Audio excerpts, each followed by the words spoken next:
নারীদের বডিটা হলো অত্যন্ত নরম সফট, এটা কি ফুল বানাই আল্লাহ পাঠাইছে বন্ধু?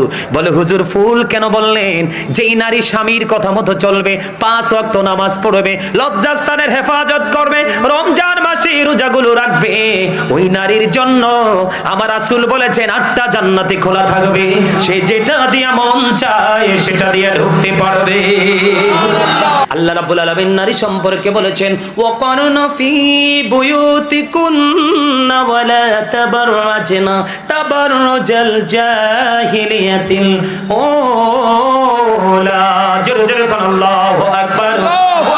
আমার দিকে তাকান, আল্লাহ রাব্বুল আলামিন নারীদেরকে সাবধান করেছে, ওই জাহেলি যুগের নারীদের মতো তোমরা তোমাদের রূপ বেগানা পুরুষদেরকে দেখায়ও না, তোমরা পর্দার মধ্যে থাকো, ঘরের মধ্যে থাকো, ঠিক কিনা বলে? বলেছেন কে? আল্লাহ। আল্লাহ। আমি ছোট্ট ছোট্ট করে বলবো, কারণ লম্বা করে করে বললে সব মনে রাখতে পারবেন না। আল্লাহর হাবিব সরকারে মদিনা বলেছে, এখনকার নারীরা ওড়না পরলে চুল দেখা যায় কি যায় না? শাড়ি পরলে তার অঙ্গ দেখা যায় কি যায় না? কথা বলে না, যায় কি যায় না?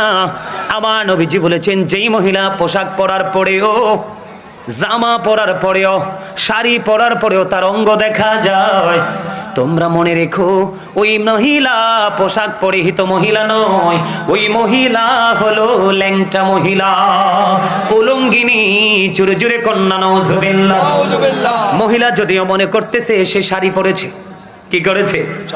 সে যদিও মনে করে 3 পিস পড়েছে, সে যদিও মনে করে সে 1 পিস পড়েছে, যদিও সে মনে করে, কিন্তু তার অঙ্গ যে দেখা যায় এটা কিন্তু সে ফিল করতে পারতেছে না। পোশাক পরার পরে তোমার অঙ্গ দেখা যায়, রাসূল বলেছে ওই মহিলা পোশাক পরিহিত মহিলা নয়, ওই মহিলা হলো উলঙ্গিনী।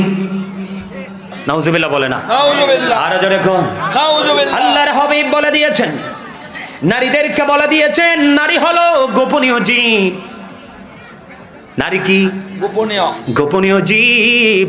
তারা যখন গোপনীয় থেকে প্রকাশ্যে আসে, তার মানে তারা পর্দা ছেড়ে যখন কেউ লাগায় ঠোঁটে কপালে টিপ, কেউ দেয় ঠোঁটে লিপস্টিক, কেউ দেয় পায়ে আলতা, কেউ পরে পেন্সিল শু, আবার এমন টাইট ফিটিং বোরকা পরে কসাই পিছন দিক দেখলে বুঝতে পারবে তার বডিতে গোস্ত কতলা আছে। আছে না নাই? আছে। বোরকা পরো তার তোমার বডিকে সুরক্ষিত রাখার জন্য, ঠিক কিনা বলে? কিন্তু এখন এমন বোরকা পরে কসাই দেখলে বুঝবে তার বডিতে গোস্ত কত কিছু আছে, কত কত মন হবে, ঠিক কিনা বলেন? আপনাদের কাছে খারাপ লাগতে পারে, বলে হুজুর এমন ভাবে কথাটা বলছেন কেন? কারণ এই মহিলাগুলো হলো ভাইরাস। কথা কয় না?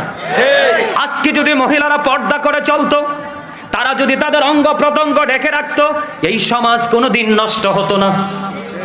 কথা বলেন না কেন?